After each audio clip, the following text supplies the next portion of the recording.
Hi everyone, welcome to Isaac Reviews. Hey, I didn't do my slogan again. That's a first for a review.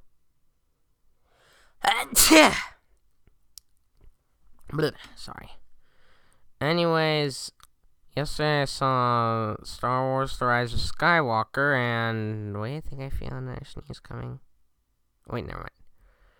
And I guess I should point out my history with Star Wars before I move on. I was first introduced to the franchise at around age 5 or 6, which was a simpler time for me.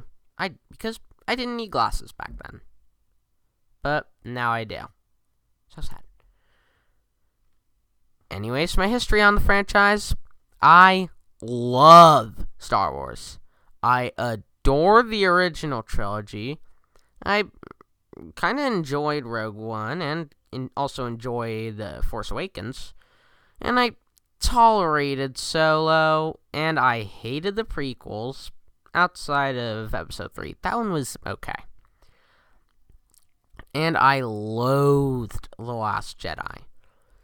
But Misanthroponi did a much better explanation on that video in his 5.5-part series titled The Last Jedi and the Fall of Star Wars, which I'll be leaving a link to in the description.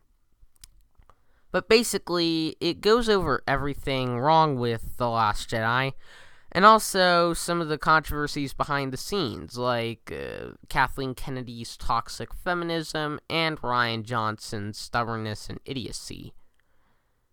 And also the fact that he's a jerk on social media and stuff. But anyways, what's been brought up by him there is definitely apparent in this movie, as it pretty much just pulls a 180 on the franchise with horrible writing that goes from one thing to another with little to no explanation, really pointless and annoying characters that usually supply nothing, unfunny humor that doesn't supply anything to the film outside of lol, it's humor, and commits character assassination towards a ton of characters like Luke, as well as making girls more powerful than boys because Kathleen Kennedy.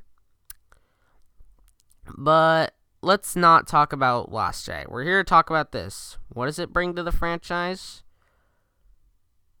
I'll tell you what I'll be bringing. Spoilers. So if you don't like spoilers, watch The Rise of Skywalker and come back here once you're done. Go on, I'll wait. You back? Good. Okay. So, what were my thoughts on Rise of Skywalker? It sucked. Like, not as bad as Last Jedi. That was clearly worse, but it was still really bad, and the writing was so predictable. Like, you know it's gonna happen, but basically, Kylo goes to some lightning planet called Exegol. I wanted to give a picture of Exegol, but Wikipedia doesn't have one because the movie's not on digital yet, so clearly no one could add a picture of it to Wikipedia. But anyways, the Emperor's back. Yeah, Palpatine's back. No warning, no explanation, no subtle hints leading to this. It's just, he's back. Be surprised. Oopsie. And he's letting out some force of people called the Final Order, which apparently all have Death Star lasers. And you need something called the Sith Locator, or Wayfinder, whatever, to get yourself to Lightning Land. And also destroy all the Death Star lasers with it, but wait, no. I almost forgot about that, but the Wayfinder's found on the wreckage of the Death Star, which, wasn't that thing annihilated by Luke? Like, that thing was straight up dematerialized. It was, like, obliterated. But anyways, Rey and company have to go around different places to try and find it. First, they go to this desert world, which supplies some, like, alien group that speaks some unintelligible language with no subtitles. Like, if you want to have aliens in your movie or video game or whatever, and they speak a different language, just put subtitles in. That'll make more sense. I think it's for some ethnical diversity thing, but it makes no sense. Then they go to the Death Star wreckage, which, again, that thing was destroyed. It was obliterated. Why is there still that huge chunk of it still laying around? And then they find the Sith location-y thingy, and Rey goes to Lightning Land and has a really anticlimactic battle with Emperor Palpatine. He uses lightning powers to try and kill her and Kylo Ren, but Rey still stands her ground and uses 2 whole lightsabers to kill the Emperor. And Chewie also gets a medal. I mean, good callback to A New Hope where he didn't get a medal, but it just feels like fan service. I will say there's good things about the movie, though. John Williams did a great score, as always. The CG on most of the characters is okay.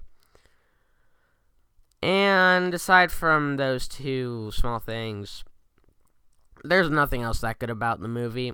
The writing is anticlimactic and really inconsistent, with the characters jumping from one thing to the next with little to no explanation. The battles are really disappointing.